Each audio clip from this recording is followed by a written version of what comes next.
Cara menginput good issue atau GI proses order di modul PP. Fungsinya ialah untuk menginput atau memberikan informasi terkait produksi bahan baku yang diolah di pabrik.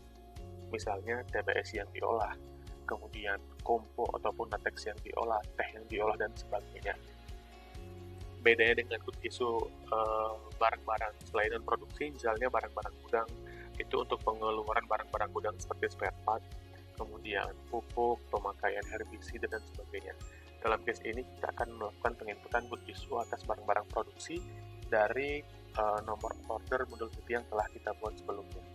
Nah, tipenya sama, yaitu Miglo. Di sini kalau tadi yang good receipt, sekarang kita pilih good issue. Kemudian kita pilih order dan kita masukkan nomor ordernya. Nah, secara default ketika kita memilih order di sini, maka movement tab yang di sebelah kanan akan berubah menjadi 261. Bedanya tadi dengan kita melakukan good receipt, dia movement tabnya bukan 261 tapi 101. Nah, kemudian langsung kita ubah tanggalnya, misalkan di tanggal 1 Agustus 2021. Kemudian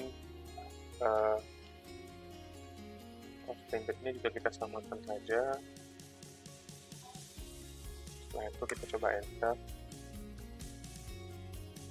Nah, jadi bentuknya sama seperti good receipt, tidak jauh beda. Hanya bedanya kalau dia good receipt penerimaan atau menambah persediaan barang produksi, sedangkan di good issue ini kita akan mengeluarkan stok ataupun persediaan dari barang produksi, dalam hal ini bahan baku TBS. Nanti ada beberapa hal yang harus diperhatikan di sini, yaitu ketika menginputkan by product, seperti tanda kosong, kemudian cangkang, dan fiber. Kalau di TBS kita akan mengurangi stok ataupun persediaan PKS di lapangan TBS di PKS.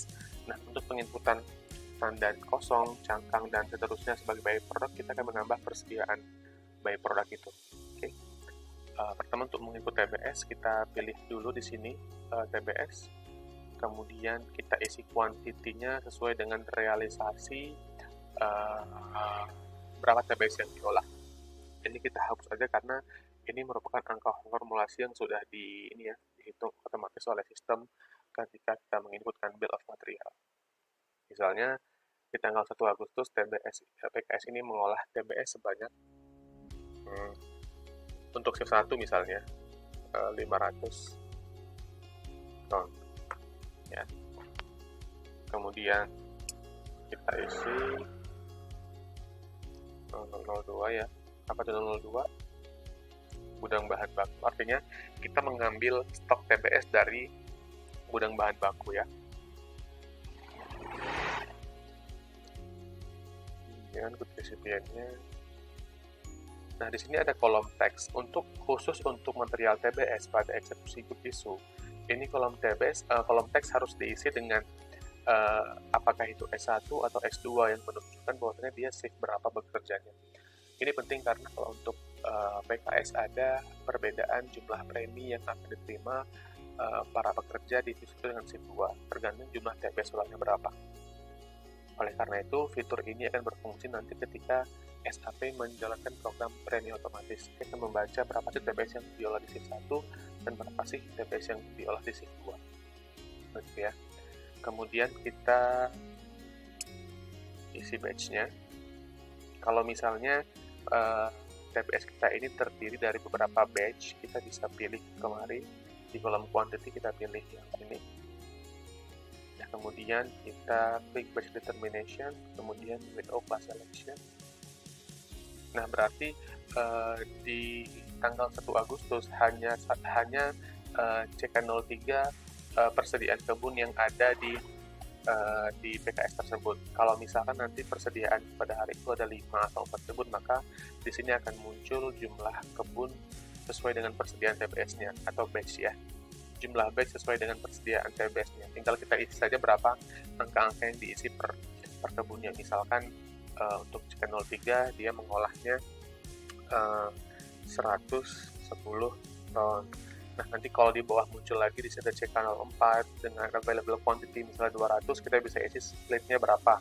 Yang pasti maksimal 200 ya. Demikian seterusnya. Ini fungsinya untuk apabila PKS ini mengolah TBS dari berbagai macam asal kebun, seperti itu. Nah, kalau sudah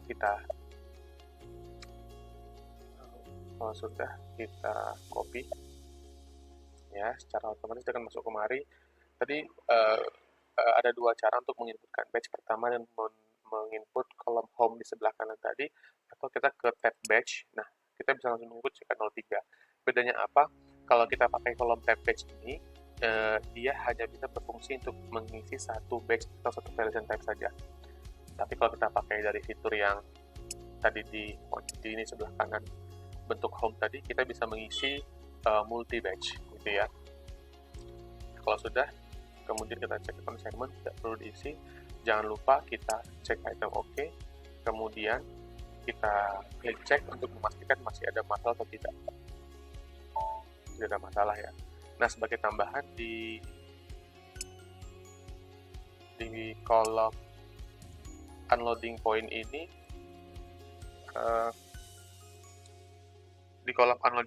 kita bisa kosongkan, tidak mandatory untuk diisi. Kemudian di kolom material slip dan dokumen hypertext juga tidak mandatory untuk diisi. Kalau misalkan ada informasi yang perlu ditambahkan, bisa diisi di kolom tersebut.